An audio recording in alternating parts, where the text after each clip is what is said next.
Hello you guys, and welcome back to my channel, and welcome back to another mascara showdown. This is high-end edition, so I have 5 mascaras here that are pretty top rated at Sephora, and I wanted to try them out for you guys, let you know my thoughts, do a little demo show, whatever.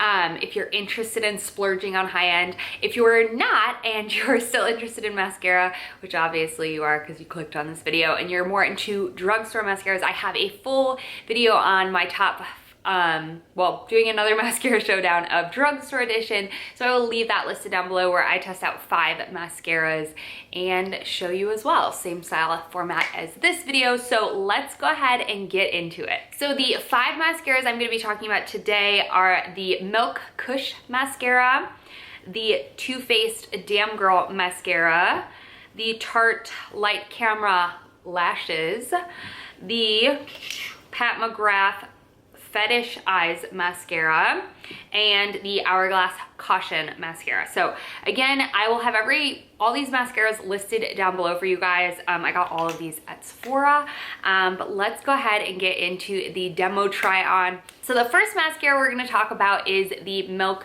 Kush mascara. I'm pretty sure this blew up when it first launched. I want to say they launched it on like 420. Milk is known for using cannabis in their mascara, and I believe this one has cannabis oil in it. Don't quote me on that, I'm not for sure about everything, but this was such a thick and heavy tube. It's metal, it's really, really nice, and the brush is huge. I feel like the brush is very, very fat.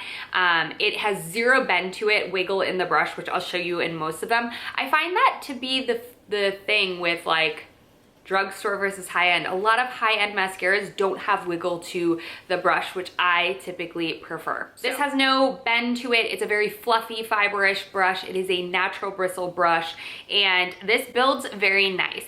I am not wowed by this mascara. I know a lot of people love it. It does make your lashes very soft.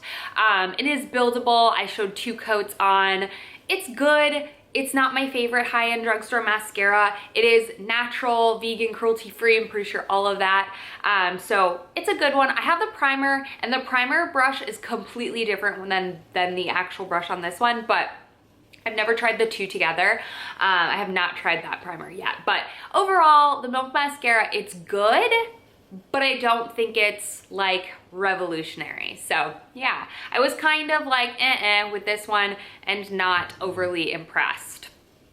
The second mascara we're gonna talk about is the Tarte Light Camera Lashes, and I'm pretty sure this was one of the first high-end mascaras that I tried.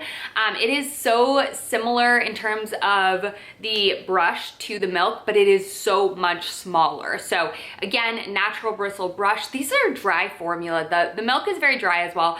I will say that a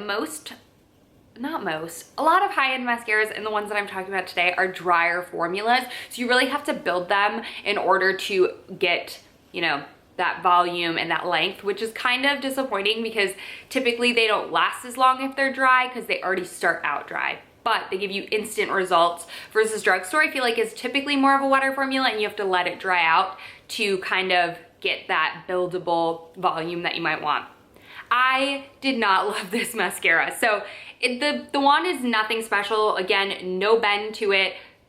Like a very natural fiber brush, not big, not small, just kind of standard. So I had high hopes for this, and I remember liking it back in the day, but I think it's just because I had little to compare it to, and also drugstore was not it for mascara way back in the day. So this just kind of left me wanting a lot more. So it was okay, just wasn't my favorite.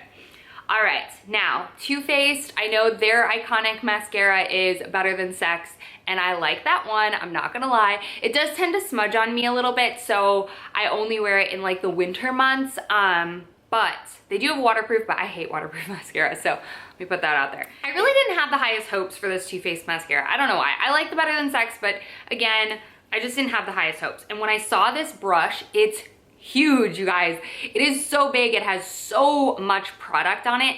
It's not like a wet formula, but it is a very thick formula. So this is so insanely dramatic. It's chunky, it's lengthening, it's voluminous, it's pretty much everything you need in a mascara. It's very, very thick. So you do want to make sure you're applying this in light coats so that you don't get it too chunky and too crazy and thick and heavy on your lashes, because I find if it's too heavy that it will weigh your lashes down. But overall, I was really impressed with the buildability of this mascara, and I actually like it better than the original Too Faced Better Than Sex mascara. It's very similar in the wand. It has that hourglass shape, but this one is a lot thicker, and I feel like the formula is a lot more like thick. So yeah, that is my Too Faced Damn Girl, or opinion on my Too Faced Damn Girl mascara. Overall, I think this one was one of my favorites. All right, so Pat McGrath released a mascara probably like a year, 2 years ago now.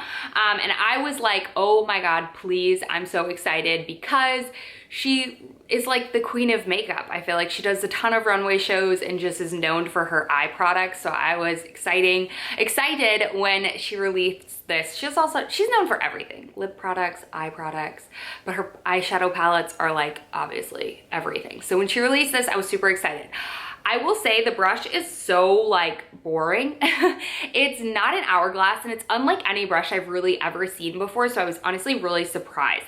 This is again a very dry formula, but so insanely buildable. This gives you those flaky, or like those fluffy, long lashes, but you build it. From the first coat to the second coat, I was like, whoa, which I think really speaks about her makeup as well. You can go completely natural with her palettes, or you can go like va-va-voom with some of her palettes with like the crazy colors, and same thing with her lips. So I think this really speaks to her collection in general, is that it's really buildable. So the first coat I was like, not impressed. Second coat I was like, dang, that's good. So again, the brush is just kind of there. It's cylinder, it's like, doesn't have any tapering to it, doesn't have any hourglass, nothing.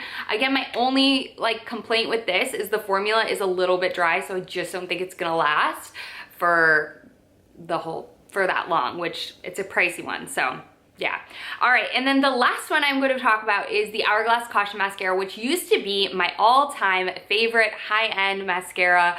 I probably use this consistently for about 2 years, and I have it on right now. I love this mascara. It's very fluffy. It's very voluminous, but in a non-chunky way. So this gives you those fluttery lashes. It's not lengthening really at all. I used to wear this a lot with the Dior mascara primer. So if you have that, that will add the length to you, where this adds the volume without being clumpy. It's so fluttery. It reminds me of like false lashes. It's so soft, like it doesn't flake, doesn't smear. I just love this. So this is a good one. This one's honestly worth the price in my opinion.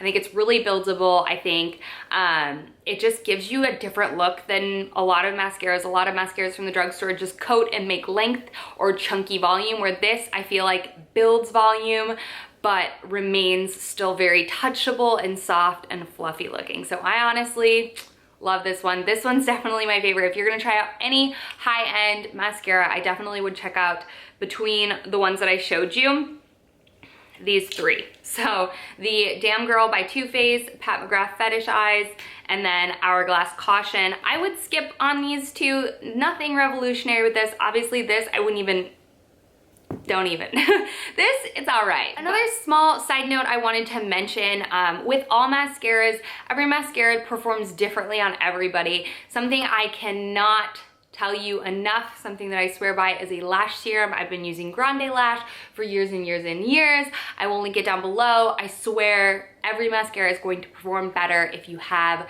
very thick and like healthy lashes, and I think a lash serum is the perfect way to do that. So if you're not using a lash serum already and you're looking for a good mascara, you've tried out any of these mascaras, they're not performing the same way, try a lash serum. I swear it's going to change the game. And then I remove all of my mascaras with the DHC oil cleanser remover. This gets rid of all of the mascaras that I talked about flawlessly. I don't have to really scrub or tug or anything. I just go ahead and massage that in. So I'll link it down below. I get mine off of Amazon. So, all right, you guys, so that is my rundown of Sephora high-end mascaras. Do I think they're worth it? Stack up to each other. Again, I think the Hourglass one is great. So if you are looking to splurge, go ahead and check that one out. If you just like drugstore mascara, girl, get yourself some $6, $10 mascara. I will link that video down below so I show you which ones are my favorites. And yeah, I hope you guys enjoyed this video. If you want to see another drugstore mascara or any more high-end, please let me know in the comments down below. And yeah, I will see you guys in my next video. Bye guys.